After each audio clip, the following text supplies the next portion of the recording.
Hola, bienvenidos al canal Lecturas de Poder, escuchar, oír y ver. Continuamos con la lectura del libro Gurdjieff, Anatomía de un mito. Tercera parte, capítulo 3. Espejismos de seguridad. Período que abarca desde marzo de 1917 a agosto de 1918. En lugar de demorarse en Moscú, Gurdjieff emprendió viaje de inmediato para visitar a sus padres. El trayecto a Alexandropol era fastidioso y cansador, y lo suficientemente largo como para encapsular un trozo de historia. Cuando Gurdjieff y Madame Ostrovska subieron al tren, aún reinaba el zar. Cuando bajaron de él, ya no. Originalmente habían pensado regresar a Petrogrado para Pascuas. Hay una postal informando de esto a Uspensky, que estuvo detenida durante semanas en la oficina de correos. Pese al sangriento tumulto que caracterizó la revolución incruenta, Gurdjieff no estaba cerrado a la idea de regresar. Envió un telegrama a Uspensky una semana después de Pascuas, donde simplemente posponía su llegada hasta mayo. Sin embargo, en mayo el ejército ruso estaba completamente desintegrado. Su Majestad Imperial ya no se encontraba en los cuarteles militares jugando dominó, y esto había acabado con los últimos vestigios de motivación que sostenían a los soldados. Si bien los de la división siberiana, atrincherados inexplicablemente entre Armenia y los turcos, todavía no habían comenzado a sujetar las charreteras de los oficiales en sus propios hombros, estaban cada vez más expuestos al peligroso y embriagador pensamiento independiente. Gurdjieff tenía ahora 51 años y hacía 13 que no veía a su familia. Por fin estaba nuevamente en Alexandropol, en el barrio griego, en la casa donde había nacido. La edad había hecho que su madre vistiera de negro, como lo indicaba la tradición, y había marcado su rostro con una profunda resignación. Pero su padre apenas tenía unas pocas hebras plateadas en la barba. El duro trabajo manual, la incesante recitación de poesías y la profunda ingestión de tabaco de Latakia habían colaborado con los ideales de la Shock en el logro de una ancianidad feliz. Johannes Georgiades era un ejemplo de estoicismo cumplido de manera cabal. Estaba pronto a aceptarlo todo, a condición de que no faltase pan y de que gozara de paz en las horas que consagraba a la meditación. De noche, y cuando se sentaba afuera para mirar las estrellas. Gurdjieff fue recibido también por sus hermanas, Anna Ivanova Anastasiev y Sofía Ivanova Kapanadze. También estaba allí Dmitri, su hermano, con Ana Grigorievna, hija del arzobispo Martinian de Tiflis. La mujer a quien finalmente se rendiría un soltero atractivo y experimentado que casi había llegado a los 50. La familia Merkurov fue a recibirlo, ansiosa por tener noticias de Sergei Dmitrievich. Había primos y primos segundos para festejar el regreso del viajero y un montón de sobrinos deseosos de sentarse en sus rodillas. Durante 1 o 2 meses, Gurdjieff se sumergió en la vida familiar. Ayudaba a su padre en el pequeño taller y lo escuchaba con seriedad, con gran seriedad, y riendo un poco de vez en cuando, pero sin perder el hilo de la conversación, alimentándola con sus preguntas y sus comentarios. Esto nos cuenta Ouspensky en Fragmentos de una enseñanza desconocida.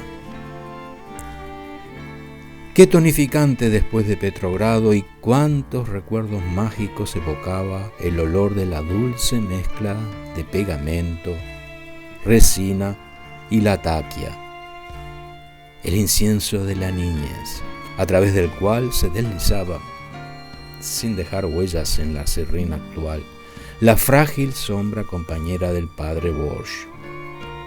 Un fuerte sentimiento de gratitud que requería ser explicado, diciendo: los sacerdotes y los feligreses de la iglesia de Kars quedaron muy sorprendidos e intrigados cuando un domingo un desconocido vino a pedirles que celebraran un servicio fúnebre sobre una tumba solitaria y olvidada, la única en la cercanía de la iglesia, y luego vieron a ese extranjero que contenía las lágrimas con dificultad. Esta cita está en Encuentros con hombres notables. A principios de junio, Gurdjieff telegrafió a Ouspensky diciendo: si quiere descansar, venga a verme aquí. Ouspensky no necesitaba que le insistieran, ya que la revolución lo había llevado a percibir con dolor la necesidad de que todo el grupo emigrara. Tras un anárquico viaje de 5 días en tren desde Petrogrado, Ouspensky merecía realmente un descanso, y había presenciado 3 ejecuciones mientras esperaba inocentemente en el comedor del andén de la estación de trenes de Tiflis. El primer hombre había sido fusilado por robo. El segundo por error, porque había sido tomado por el primero. Y el tercero también había sido fusilado por error, porque había sido tomado por el segundo. Esto lo relata Ouspensky en Fragmentos de una enseñanza desconocida. Cuando llegó a Alexandropol, encontró a Gurdjieff instalando un generador para Dmitri. ¿Por qué llamó Gurdjieff a Ouspensky? ¿Por qué solo a él? ¿Y por qué esperó hasta junio? Evidentemente no para charlar, porque Ouspensky relata: casi nunca logré ver ni hablar a solas con Gurdjieff. Lo dice en Fragmentos. Finalmente, en tono casual, Gurdjieff dejó entrever una mezcolanza de peculiares intenciones que discrepaban con el remilgado arreglo de la lógica de Ouspensky. Conocía una senda secreta hacia Transcaucasia por las montañas, y no estaría mal ir a Persia. Así lo dicen Fragmentos. Le gustaría volver a Petrogrado para ver Nevsky en el pequeño mercado de granos de girasol. También lo relatan Fragmentos esto. Detrás de esta nube de opciones, Gurdjieff intentaba clarificar y reconciliar sus responsabilidades para con los grupos y para con su familia. El tiempo, implacable, lanzaría un ataque turco contra Alexandropol. ¿Pero cuándo? La urgencia de reinstalar a la familia Georgiades era evidente. Nuevamente Gurdjieff habló con su padre mientras el anciano Ashok chupaba pensativamente su pipa. A los 83 años, Yannas Georgiades llevaba una vida de meticulosa regularidad que se desarrollaba en Alexandropol. Se podía presentir que pronto llegaría su hora, pero no la de partir. Gurdjieff vio por última vez el hogar de su niñez en julio de 1917. Partió para, entre comillas, Petrogrado con Madame Ostrovska 2 parientes y Piotr Uspensky. Se llevó la bendición de su padre y por alguna misteriosa razón una gran caja de madejas de seda. La línea ferroviaria entre Alexandropol y Rostov tuerce como la pata trasera de un perro, con empalmes en Tiflis y Bakú, donde primero se enfrenta con el cordón del Cáucaso y dobla luego hacia el sudeste. En Tiflis, el grupo se encontró con el general S., que anteriormente había formado parte del grupo de Petrogrado, quien les confió, como hacen a veces los generales cuando se los presiona adecuadamente, su análisis político estratégico. Al día siguiente, desde el desvío del ramal Bakú-Derbent, Gurdjieff pensativamente observó pasar trenes y trenes cargados de roncos camaradas que regresaban al hogar desde el destruido frente armenio. Y relata Uspensky en fragmentos. Hacía mucho calor. A lo lejos brillaba el mar Caspio y alrededor de nosotros resplandecía la arena. La silueta de 2 camellos se perfilaban en el horizonte. Uspensky, con tristeza, le hacía notar que todos los eventos están en contra y que es imposible hacer nada en este estado de locura de las masas.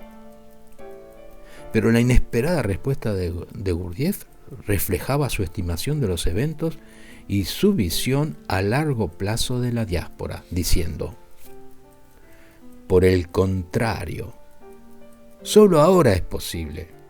Los acontecimientos no están de ninguna manera en contra de nosotros. Lo único que pasa es que van demasiado rápido. Ese es todo el problema. Pero espere 5 años y verá que los obstáculos de hoy nos habrán sido muy útiles. Cita en fragmentos. Con cruel lentitud, el tren se internó tierra adentro. Pero cuando llegó a la polvorienta ciudad de Mozdok, Gurdjieff anunció repentinamente que él y 3 de sus compañeros permanecerían indefinidamente en el cercano distrito de Mineralny Vody, manantial de aguas minerales. Uspensky debía seguir solo. Usted irá a Moscú, luego a San Petersburgo y les dirá a nuestros grupos de allá que comenzaré un nuevo trabajo. Los que deseen trabajar conmigo pueden venir y le aconsejo no tardar mucho. Agregó que el doctor Schoenberg y su esposa Elisabetta podrían quedarse en Petrogrado si lo preferían hasta que la situación política se aclarara. La ciudad de Shentuki, donde Gurdjieff eligió asentarse, está al pie de las colinas, cerca del monte Elbrus, en un valle bañado por 2 ríos, el Bogunti y el Esentik. En la calle Pantalaimon se levanta una pequeña villa de campo, la cual, si las paredes tuvieran oídos y las piedras sensibilidad, debe de haber registrado una notable aceleración de la atmósfera en julio de 1917, cuando Gurdjieff y Madame Ostrovska se instalaron allí. Pleno verano. Los grillos cantan en el pasto. Introdujeron en el sitio un cierto espíritu de especial ternura, aunque por muy corto tiempo. Al cabo de 2 semanas, Uspensky regresó de Petrogrado con un humor apagado y expectante. Llegaron también Andrei Sájarov, Alexandre Petrov y Sergei Merkurov, trayendo una nota de apasionamiento y exacerbación. Cada uno de los que llegaban aportaba un incremento peculiar al drama. Ninguno se hallaba en un estado normal, en el sentido en que apáticamente se habla de normalidad en las villas provinciales. A mediados de julio se habían reunido 13 alumnos y el lugar incubaba una extravagante esperanza. Continuará. Gracias por escuchar.